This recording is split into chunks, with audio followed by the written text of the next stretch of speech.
নাসরুম মিনাল্লাহি ফাতহুন করিব, অবশ্যির সাবিরিন।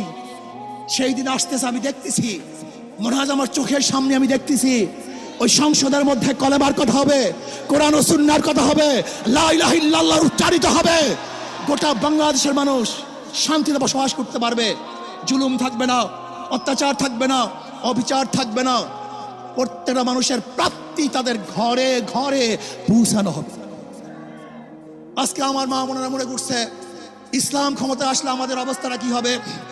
ইসলাম ক্ষমতা আসলে প্রত্যেকটা মা বোনের ন্যায্য অধিকারকে প্রতিষ্ঠিত করা হবে।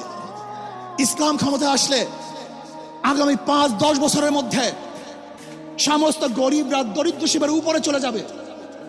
ইসলাম ক্ষমতা আসলে 28 লক্ষ কোটি টাকা বিদেশে পাচার হবে না, দুর্নীতি থাকবে না, জুলুম থাকবে না, অত্যাচার থাকবে না, নির্বিচারে কোনো মানুষ আর খুন হবে না, গুম হবে না।